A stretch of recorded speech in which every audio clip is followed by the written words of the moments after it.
What were you going to say about artificiality? Artificiality, I love it. Why? Because for all of our faults and vagaries and insanity as human beings, it's the quintessence of what we are, in my opinion. Uh, Only human beings make sport with elaborate rules. All species play, even cats. I mean, big African cats. They even play with their prey. Uh, Otters play. You see them, and you can only say, well, they're playing. You know, they're not building something. They're messing around. Everybody plays, but we have stylized rituals for a lot of things, like sport, art, religion, where we have elaborate rules, whether written or oral traditions, things like that. These are unique to human beings. To our knowledge, wolves don't have a religion.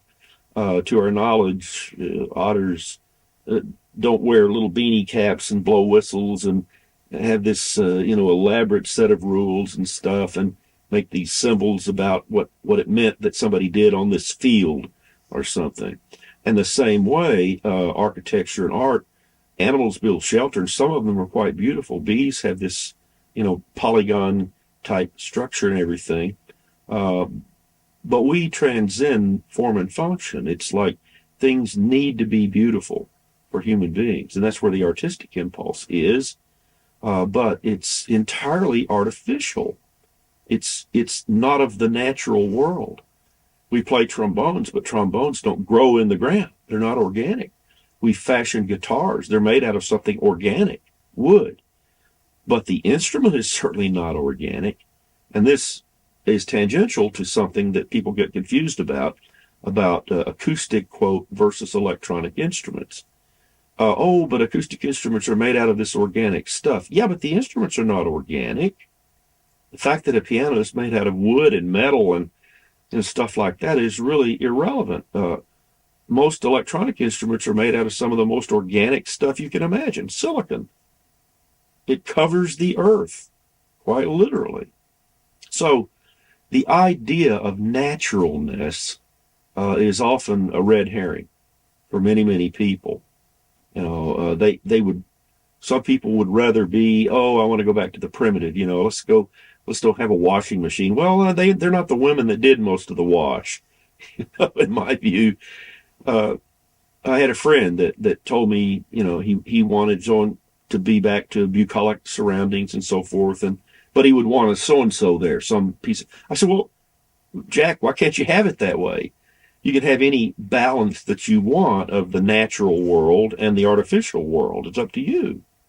The Amish in Pennsylvania and people like that don't use certain machines. They don't use electronic things and so forth. They live.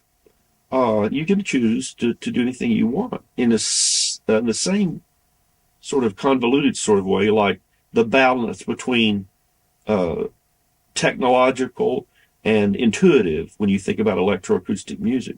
You can balance those things as you see fit. But in particular, and it goes in cycles, the horror of artificiality and the hatred of humanity, which so many people evidence, well, we're just terrible, we've just spoiled the planet. It just depends on how you start thinking. Now, for instance, for years, of course, uh, people would tell me that, well, the communist system is this and that, superior to capitalism and so forth. I'm not arguing that one way or the other.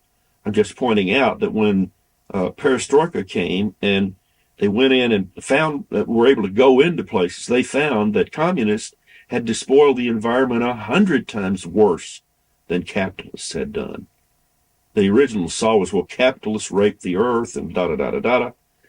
All of this is part and parcel with our worldview about what's natural, what's artificial, what's legitimate, and that kind of things. So that's why I'm interested in film.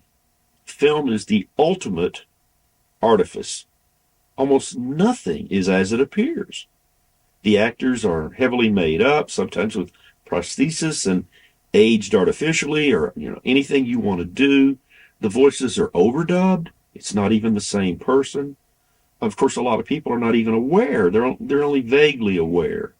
That Marni Nixon sang West Side Story, for instance, or many, many other films like that. Not the putative actress that was doing that part.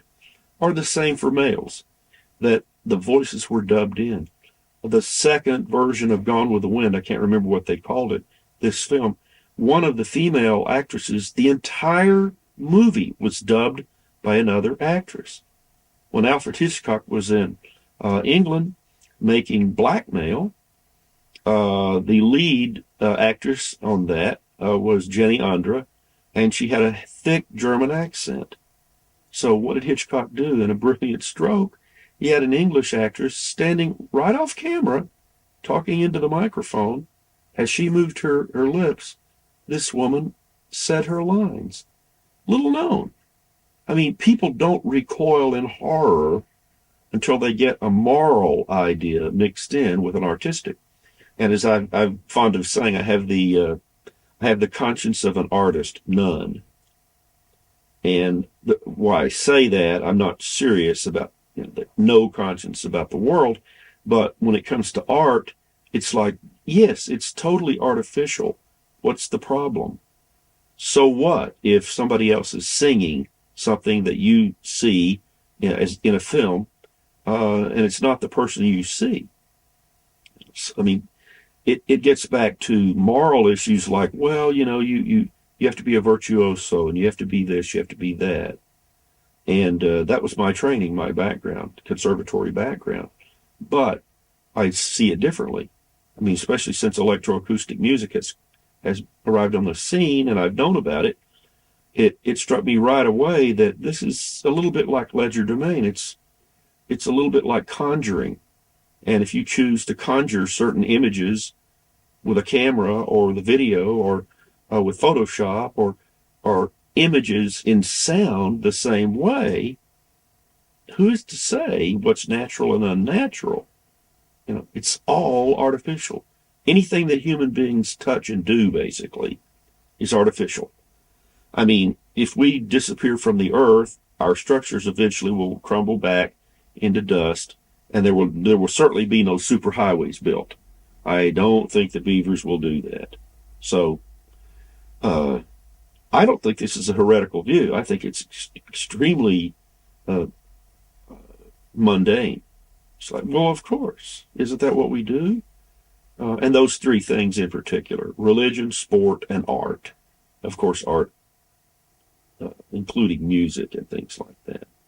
So the idea that electroacoustic music is artificial is I don't know, it has no meaning to me. It's like, what did you just say?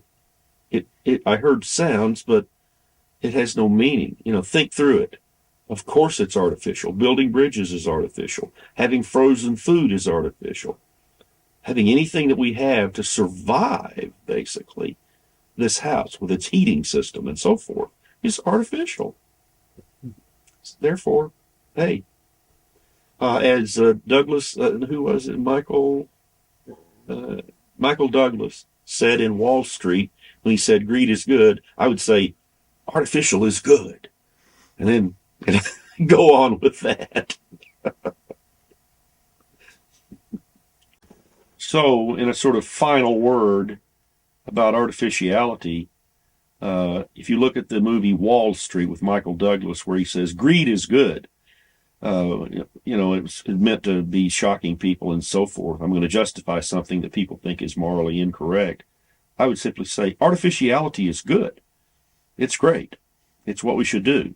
We don't have any choice. It's what we have to do. Therefore, it is good. Therefore, if artificiality is good, then artificial arts, if you want to call them that, are good. Rocks don't make sculptures. Sculptors do. And they chisel it out of organic materials or natural materials, at least. Not living stuff, but out of natural materials. And we do anything we want the same way with sound. It's chiseled out, highly artificial, just like any other kind of art. You don't find paintings out in the wilderness. So yes, artificiality is good.